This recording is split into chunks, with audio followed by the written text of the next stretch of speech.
Okay, everyone, it is noon, so we are going to start this webinar off. If you've joined today, appreciate you taking 30 minutes out of your day to learn a little bit more about Instagram and how to use social media for your practice. We're going to go through lots in a 30-minute span. If you have questions throughout, please go ahead and put them in the chat. My colleague is monitoring that. If she sees questions that she can answer for you right away, she'll do so. And if not, we'll leave them right until the end. But let's just get rolling on this. My name is Tyler Kemp. I am an account manager at marketing for ECPs. I've been at 4ECPs for the past 4 years, and 3 of those I created and managed our social media department. So I have built a career out of communicating people's brand voices through social media and helping tell their stories in a way that helps their audience learn to trust them. There are a lot of social media programs and a lot of social media platforms out there. So why are we spending this entire time talking about Instagram? It is because that is where your audience is. Instagram isn't just a place for sharing photos anymore or communicating with your family. Instagram is actually somewhere people use to make buying decisions. Over 4 out of 5 people on Instagram have actually discovered new products or services on Instagram. So it's a huge benefit to be able to have your content and information about you and your practice and your history on social media. So we're going to talk a little bit about that, how to do it, what are some of the ways that you can really optimize your platform in order to get the most out of it and make sure that when your audience is looking for you, they're actually finding some great information. So let's hop into the agenda for today. We are going to talk about unlocking Instagram's potential. So we're going to start off with determining your audience, figuring out who your target persona is so that we can make sure we can tailor that message to them. We are going to talk about choosing your content pillars. And content pillars are the most important things that you can talk about to make sure it is displaying who you are as a brand so people start to know you and trust you. We'll get a lot more into that. We're going to do the fun part, building a grid, and how you can create something that is just beautifully creative and kind of hone your look and your feel on social media with just a few simple tips and a few simple structured tips. Then we're going to talk about captions and hashtags, because that's kind of what ties it all together. So you want to be able to choose content that is engaging to your audience, but ultimately you need to make sure you're properly speaking to them. So learning how we use captions, and then how do we actually get that content to them? That's where hashtags come in. There is a lot of questions around hashtags. I talk about them all the time, so I'm excited to dive into that further. And then finally, we're going to talk about stories, reels, and threads. 3 things that come up in conversation almost every week when I'm working with clients. And it's just one of those things that isn't necessarily a key part of people's social media all the time, but they can be really beneficial if used correctly. So we'll talk about that as well. But first, let's get into your target audience. If you are talking to everyone, you are talking to no one. So it's extremely important to determine who your actual audience is before you start posting on social media.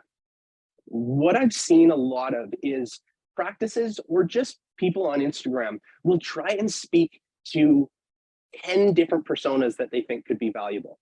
But the reality is that makes it very difficult to keep a consistent voice and a consistent pattern of what you're talking about so your audience really gets to know you. So choosing who it is that you want walking in your doors at any time, the patient who is going to be most beneficial to the services and products that you offer, having them in mind is super key, especially if you have more than one person working on your social media. Because in reality, if you have more than one person within your practice working on your social media for you, even though they might understand your brand, they aren't going to have the exact same perception of who you are and who you should be speaking to. So determining this right away is really key to making sure there's always consistency in your content. So you want to think about a few things. When you're defining your ideal patient, consider demographics, buying behavior, and psychographics. So I'll give an example of what that means. So when we're talking about a kind of a target audience, we are going to consider what age group they are, what is their education level, what kind of values they have, and when they're looking to purchase something or when they're looking to utilize your services, are they looking for something of quality or are they looking for the best deal? All of that is extremely important to determine who you're actually talking to. The way that you would speak to an 18-year-old without any vision problems is very different than the way you would speak to a 40-year-old who has potentially a little bit more disposable income and is really focused on quality. They might not be focused on the same type of budget that someone who's newly 18 and looking to do some things on their own and make their own purchases is looking for. So keeping that in mind is really important because the way that you would speak to them is so different. So why would you write your captions to speak to generally everyone? You can make your captions so much better and your content so much better if you're really considering who you're talking to the entire time. What it's going to come up with is you can actually get down to the real nitty-gritty of who is that person? Create their profile, give them a name. Maybe you're talking to Jenny, aged 40, has 2 kids, university education, business person, and really appreciates quality. Consider how much different you would speak to that person than you would any other type of persona that's walking in your doors. And if that is the ideal patient persona that you want to try and attract and you want to try and tailor your messaging to, write that down, put it in a plan, and make sure anyone who's working on your social media follows that same kind of structure. Okay, so we've designed who we're talking to. Now it's time for the content pillars. Like I said earlier, your content pillars are the main topics that are going to hold up the foundation of your messaging. Pillars, yeah, it's cheesy, but it's important to remember. So I'll give an example. You walk into a party where you don't know anybody, and you walk into a group of people to introduce yourself. If you walk in there and tell them the 10 most interesting things or facts about yourself, when you leave, they are going to kind of look at each other and say, what are they even about? It's going to be really hard to get to know you or create any kind of sense of trust or understanding with who you are and what's important to you if you're focusing on that many things. However, if you can focus on 2 or 3 things when you're introducing yourself, maybe you tell them you like sports, you have a family, and you work in optometry. All of a sudden, you've created a sense of trust because there are going to be some people within that pool that you introduced yourself to that identify with you. And when they identify with you and can really understand what you're about and what's most important to you, that's where you establish a sense of trust. So these content pillars are really important. And what's great is there are so many different avenues for an eye care practice to be able to focus on with their pillars. That could include having family-focused content. You could be talking about the new technology you have. You could be focused on your sales and promotions. I know a lot of practices that get really cool frame lines in that they want to focus on and they want to highlight those on a weekly basis. That could be a really cool content piece. And if that's really important to you and that's kind of the basis of your brand and you feel your audience would be really interested in that, stick to that. Stick to those different content pillars. Your audience should be able to open up their Instagram and cover the top part of the photo where it says your profile name and know that it's you just based on the kind of content you're posting about, because you can establish who you are.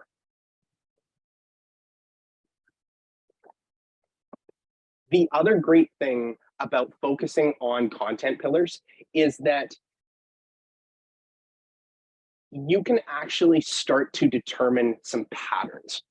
Because if you're only focusing on posting about 2 to 3 main topics, after a while, when you're evenly distributing your posts around those topics, you'll be able to start to see trends. Which ones are liked the most, which ones are engaged with the most, which ones kind of generated actual messages or calls. Maybe you saw an uptick in people coming into your practice to purchase frames after posting some of your sales and promotions.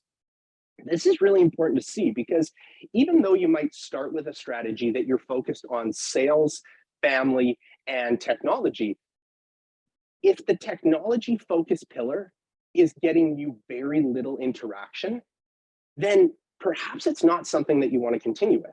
It may be an important part to your practice, but in the end, the whole point of creating this content is to create something that's engaging to your audience. And the cool thing about social media is your followers are actually telling you what they do and don't like based on their engagement with your posts. So that's a really important piece. Next, we come to the fun part, and that is building a grid. The reason that this is my favorite part is because it actually gives you the opportunity to get really creative with your content and transform your Instagram profile into one that is extremely professional versus just one that gets posts. Because there's a big difference between posting regularly and creating an actual grid and an overall design that represents your brand. I'll tell you a quick story. Last year, my wife and I were looking to build onto our back deck, and we were looking for contractors. We did a bunch of research and came across 3 websites for contractors that we really liked. And the one that we settled on, they did a really good job on their website of talking about who they are, what their values are. They showed lots of their projects, and they just talked about the quality that was focused there. They were even a little bit more expensive than the other ones that we had looked at. But overall, we just got this sense of trust because we really identified with what they were talking about. Then I went to go and check their Instagram, as many people do. This is a new way that people are using social media. They are using it as a research tool. Like we talked about at the beginning, over 4 out of 5 people are using Instagram or have used Instagram to discover a product or service. So when people take a look at your website and they really get to know who you are, then they might ask the question of, great, but what have they done lately? Because that's what social media is really known for. Social media is that up-to-date place where you can share what's going on in your practice, maybe your new offerings, maybe you have new team members.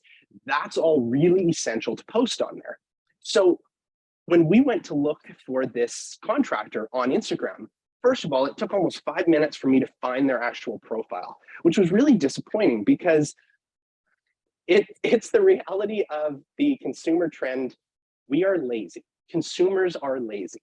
They want to find what they need quickly. That's why Google is constantly making things easier. That's why there's always algorithm changes on social media and on Google, because they are trying to make it as easy as possible for the buyer to make their decision. So when I got and finally found the account, it was named something different than their actual company name. The last post that they had made was in 2021. That makes me question, have they done anything since? Is the website old photos as well, and I just thought that they had content posting on there? Or have they not been around for a little bit? And I actually went with another provider because I didn't know whether they were around or not. It gave a bad feeling to me. So let's talk about when you're actually posting that content, how you can make it current, and also how you can make sure it is that extra level of professional. So I've got a few examples on here. The one we're going to go through is actually my own social media profile. So this is my professional profile. Bonus points for anyone who goes and follows Tide Talks Marketing. Shameless plug there. What we're looking at here is I have a very distinct pattern that I stick to make sure that the content appears in a very organized way. You can picture this grid looking very, very different if I randomized all these posts, but there's an order in which I do things. And I follow a pattern based on 2 shapes. It's the diamond pattern and the X pattern. So what you're going to see here is that the design in the X is going to follow the same kind of posting structure. Me specifically, almost every time in the X structure, I use that white background. What it creates is a sense of consistency, and it allows me to be a little bit more creative and flexible with what I'm posting in the other spots, which is the diamond pattern. All of these have a bit of a darker tone to them in terms of the colorway, but I can also get a little bit more creative with the actual content within there. Almost all of the photos in the X pattern also have a content focus on those kind of quick tips and tricks when it comes to social media, when it comes to marketing, even when it comes to motivation, but there's those kind of analogies that you can use. So I really focus the content in that way. But then in the diamond pattern, I'm a little bit more focused on talking about some of my experiences, talking about the really cool agency life that I live. That's how I've made sure to target my audience, who I'm trying to reach, people like who are on the call right now. I'm trying to connect with people who want to know how to utilize their social media and how to use it effectively. So I've recognized who my audience is, and I've designed my grid in that way. There are a lot of other ways to do this. It doesn't necessarily have to be a diamond and X pattern, but the reason that I'm so specific on it is consider the fact that the photo here and the photo here are not next to each other when I'm planning out this grid visually. But every time a new post goes onto your Instagram, each post shifts one to the side, which means this post will move directly down. And suddenly those two posts will be right beside each other. If those two photos were both group photos of our company, like the one is, or both a design of a basketball player, they're going to be right beside each other, and it's going to look potentially sloppy, like I didn't plan for the same type of post to be right beside each other. It makes a huge difference, especially when you have a website that you put time and money and investment into designing, and you want to make sure that people going back and forth from the website and your social media feel the same level of design and care put into it. It can be really impactful. So play around with it, utilize Canva or other tools to kind of put your own colorway, your own frames, your own kind of design and that personal brand onto your photos, and then you can really start creating a cool grid.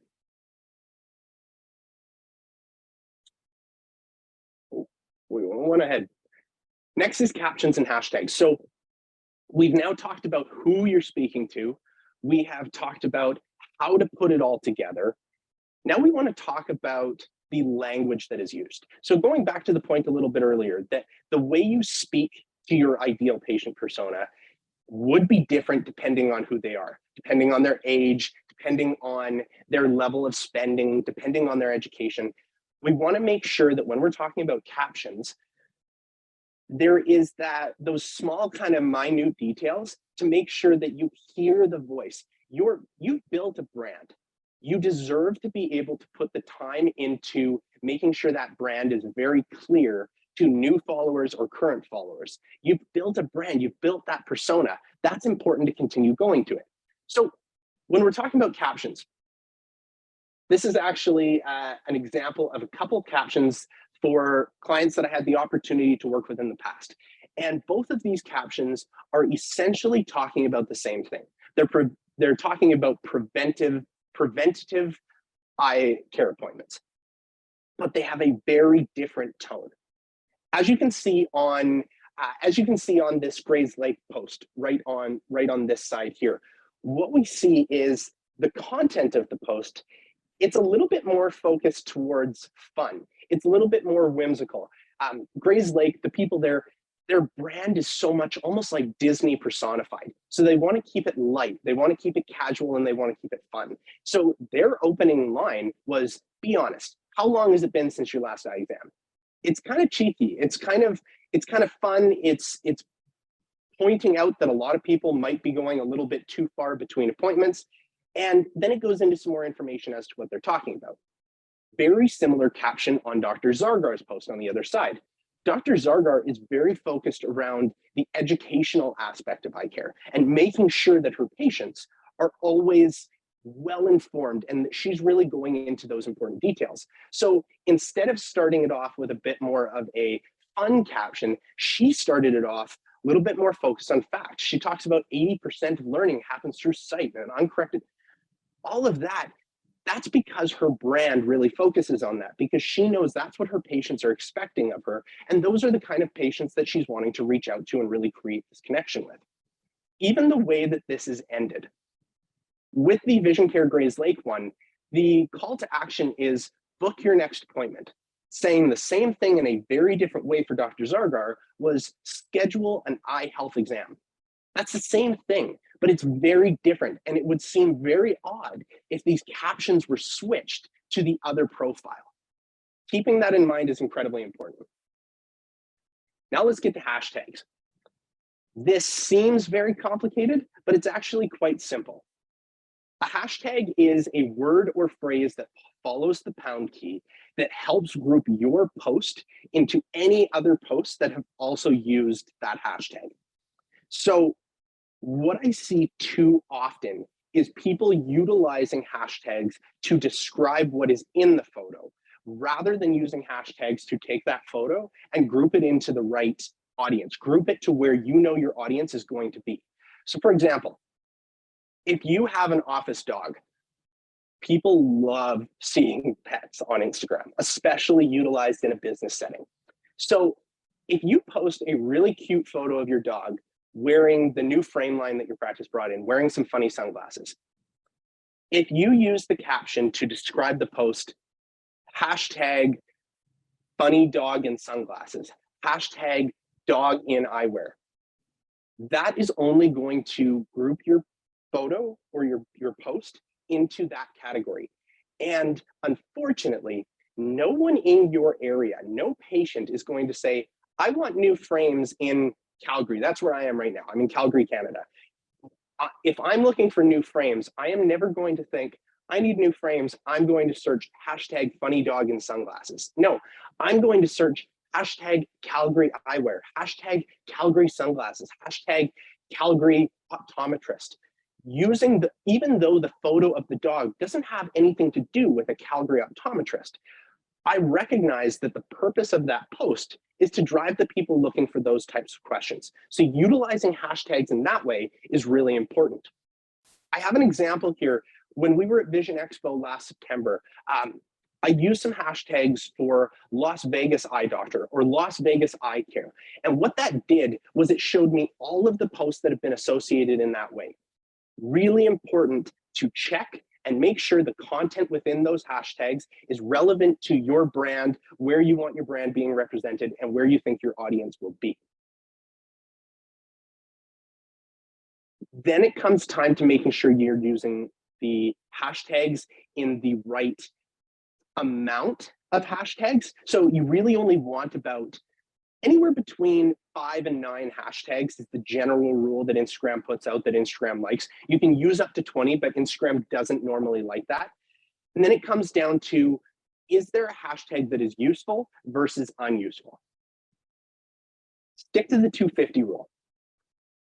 Never use a hashtag that has less than 250 photos associated with it, because in that case, it's probably a very underutilized hashtag, and your audience is very unlikely to be either posting in it or using it for research.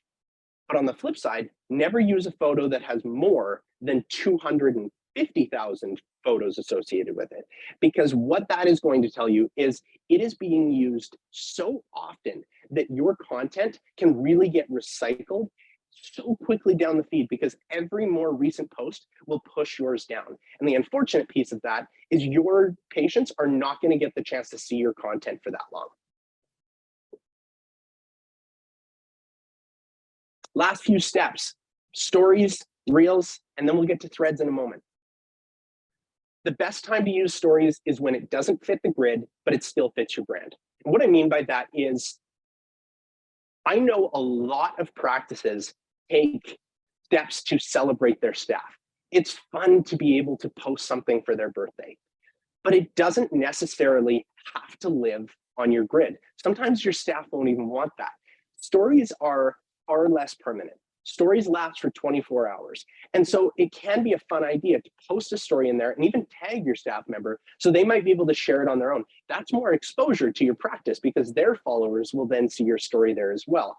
It's about in the moment type posts. And it's really organic, it's fun, it's the ability to kind of go a little bit behind the curtain, go a little bit behind the polished grid, and just post some nice content. The other great thing about stories is that they show up at the top of any user's feed when they're on the home button. And what that will do is make sure that you're staying top of mind. Even if they aren't seeing your posts all the time, they're much more likely to see your stories. Now, the other side is reels. High value, high engagement, but high commitment. Reels are essentially videos. For anyone who goes on TikTok, Reels are the TikTok equivalent on Instagram.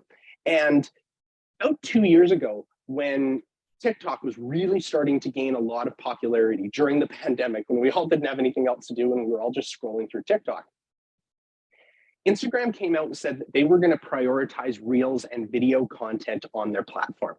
And they still do that. But what that encourages people to do is Reels are meant to follow trends. Reels follow the trends on Instagram. They follow trending songs. And that's Instagram's way of saying, if you do this and if you put more video content on, we're going to show this to more people to help you get more engagement in your posts. That's great. It's going to show it to more people. But it does take a high amount of commitment because there is editing, there's higher quality expectations on Reels. And if you're someone who is wanting to post once or twice a week, Reels can take a lot of time. I do recommend it if you have the time and ability to do it and look into it. It's great for exposure, it's great for engagement, but it isn't absolutely necessary. If you are not using Reels, it's okay. It does bring a lot of value, but it's something that if you have the time, I highly suggest it. Finally, let's talk about Threads. So you might have heard about Threads recently. It came out about a month ago now, and it's really Instagram's version of Twitter. So again, when Instagram saw TikTok gaining a lot of popularity, hence taking people off of Instagram's platform to go spend time on TikTok, same kind of thing that Instagram's doing right now with Twitter. Twitter's under some crazy stuff right now with Elon Musk at the helm. There's a lot going on with it. And Twitter can have such a negative connotation behind it. It can have such a negative tone to it that Instagram kind of has started to promote this as more of a community sharing page, a positive community. It has slightly longer content format than Instagram or than Twitter. It's a cool app to check out, but truly we don't know the full impact of it yet. So if you are hearing about Threads and you are worried that you have not hopped on it quick enough, what do you need to do? What do you need to be posting? Hop on and start to see if some of your colleagues are doing it. I would suggest keeping an eye on it, but don't be worried about it at this moment as to the impact that it's going to have on your business to be on it or to not be on it. It's a really important idea to always keep track of what's going on with social media, but it doesn't mean you have to hop on every new trend or every new platform right away. That is actually the end of the webinar. I appreciate everyone taking the time out of your lunch or in the early afternoon if you're a little bit further east than I am, and listening to some tips on how you can really utilize social media and Instagram to its fullest potential. If you have any questions, I love talking about social media. It's a huge passion of mine, or just marketing in general. My email's on the screen, and you can follow along my Instagram if you like as well at Ty Talks Marketing. Anything else? I see some questions might have come in the chat. Thank you all if anyone's tuning out now. This webinar has been recorded, so it will be sent out after to all those who registered. Thank you everyone very much. I'm going to hop into the question and answer piece now. Okay. So I see, do you use an application to plan your grid? What do you use? Great question. I actually just use a spreadsheet. It's as simple as, and I find that actually really easy to be able to move content around a little bit. So I use a spreadsheet and make sure that I plan out actually a few weeks in advance so that I can see the types of content that I know are coming and kind of a part of my pattern. And it's really beneficial because you can easily move things around and it doesn't necessarily have to be a paid platform to use to do that. Another question. How can you find the amount of hashtags to photos? Perfect answer. Anytime you look up an actual hashtag, it will tell you how many photos have been used in that hashtag before. And what's beneficial to that is you're actually able to get a sense of how frequently it's used, but also if it's been used recently, because you can hop into the most recent posts and see when the last ones were posted. And then you can actually go and kind of dig into, great, it was posted a few weeks ago. Am I the one who's going to hop in here and kind of take over this? Or is it posted so sporadically that I can be better utilizing my hashtags somewhere else? Question from Michelle. What's your favorite social scheduling software? Oof. Great one. There are some free ones. Hootsuite is typically one of the easiest ones to use. There's also Sendable. Sendable is used by a few people in our organization. I really like it that way as well. I believe that Meta, so Facebook and Instagram, has actually created a bit of a scheduling system themselves. So you can kind of use that, but it really depends on your budget because some of them do cost a little bit more. Some of them have some trial versions. I would look at Hootsuite first, check out Sendable, and then check out what Meta does as well. Could you show us this spreadsheet? I can actually screenshot an example. I don't have it available right now, but if you send an email to me, I'm happy to also send some ideas and some kind of inspiration back to you. Is there a downfall to using the same hashtags on multiple posts? Absolutely not, quite the opposite. I would actually recommend using the same hashtags because what this will do is it will continue to put your content into those hashtags. And eventually, if you're choosing hashtags kind of in that 1,000 to 50,000 photos in their kind of range, you're going to start to take up a majority of the new posts. And if people are utilizing hashtag your city I care and they're scrolling through and they're seeing you show up there all the time, they're seeing that you are posting consistently, but they're also just seeing more content from you. They're getting to know you a little bit more. So no, absolutely no downfall in using the same hashtags. If they're completely irrelevant, if you're trying to post some type of post to some people and some type of post to others, and you're using hashtags that are more specific to a certain audience, it can make it a little bit more difficult that way because you might be putting your content into a group that isn't necessarily as beneficial to you, but no downfall there. Where are you designing your brand specific posts in the purple and pink? Oh, I'm using Canva. You can actually get a free Canva account. There is the upgraded kind of professional version, which just has more assets, but it's a really, really great tool. And what you can actually do on Canva is you can bring your brand colors into it, and then you can set up like a bit of a swatch of colors so that when you choose your actual designs and you put that content in there, you're actually able to use some of the graphics that they've pre-created for you and then input your photo or input your colors into there. Makes it super, super easy. It's a really fun way to do it. It's I spend a lot of time on Canva because it's just fun to kind of feel like a graphic designer. We've got way too many of those down the hall here for me to call myself one, but it's a lot of fun. How would you add reels into the grid? Just like you add a normal post. So when you actually go to add, it's got actually one button along the bottom now that's just a plus sign. And so in there, you can add your reels in there that way. And you can actually create reels directly in Instagram. It's actually the way that a lot of these platforms prefer you do it. They want you to stay within their own platform. Like you don't create a TikTok video outside of TikTok and put it in there. You would utilize that platform. So Instagram and whatever platform it is always going to prioritize if you do that within their platform. That's the last question on here right now. We will end the webinar here. If you have any more questions, don't hesitate to send them in to us. I've thoroughly enjoyed our chat today and hope everyone has a great rest of their week. Thank you.